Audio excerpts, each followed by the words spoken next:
एक बहुत सुंदर विवाह गीत सुनाने जा रही हूँ। अगर आप लोग को अच्छा लगे तो हमारे वीडियो को लाइक करें, शेयर करें और कमेंट में बताएं कि आप लोग को कैसा लगा। न्यू है तो सब्सक्राइब करें और बेल आइकन प्रेस करें जिससे हमारा नोटिफिकेशन आप लोग तक पहुँच सके।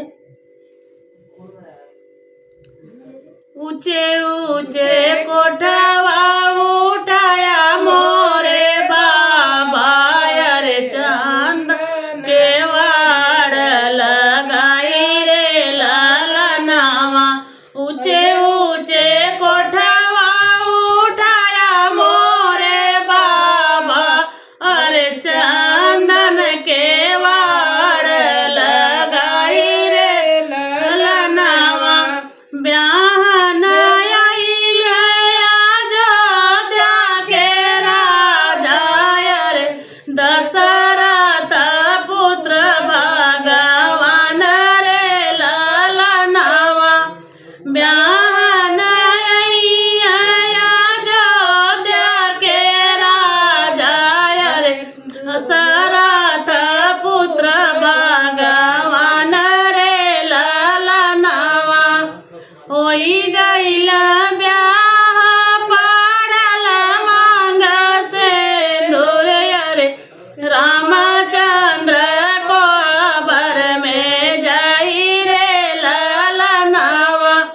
भयल ब्याह पड़ल मांग सिंदूर, अरे रामचंद्र को बर में जाई रे लालनावा।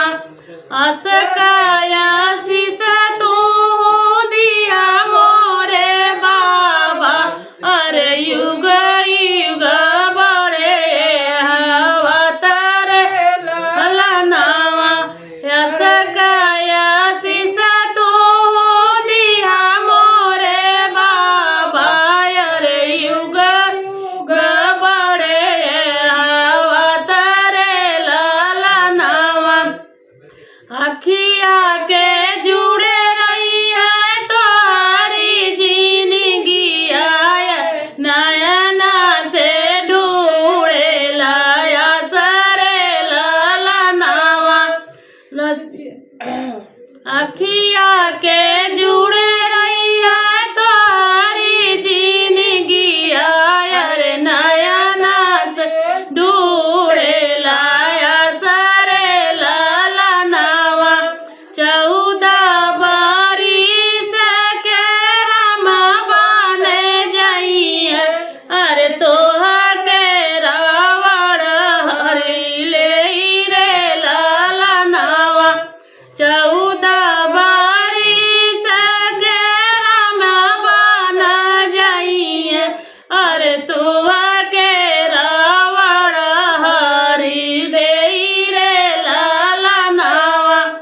किया तो अरे बाबा अकेली है रईली, अरे किया तो अर ज्ञान है राई रे लालनावा। किया तो अरे बाबा अकेली है रईली, अरे किया तो अर ज्ञान है राई रे लालनावा। नहीं मोर ये बेटी अकेली है रईली, अरे नहीं मोर ज्ञान है राई रे लालनावा। नहीं मोर ये बेटी अकेली है रईली, अरे नहीं मोर ज्ञान है राई रे लालनावा। राम के लिखल बेटी 14 बरिस बन बसवा, अरे तोहा के रावण हर ले जाई रे लालनावा। राम के लिखल 14 बरस बन बसवा, अरे तोहा के रावण हर ले जाई रे लालनावा। ऊंचे ऊंचे कोठवा उठाया मोरे बाबा, अरे चंदन के वाड़ लगाई रे लालनावा। ऊंचे ऊंचे कोठा चंदन के वाड़ लगाई रे ललनावा। अगर हमारा ये गाना अच्छा लगे तो आप लोग कमेंट में ज़रूर बताइएगा कि आप लोग को कैसा लगा हमारा विवाह का गीत।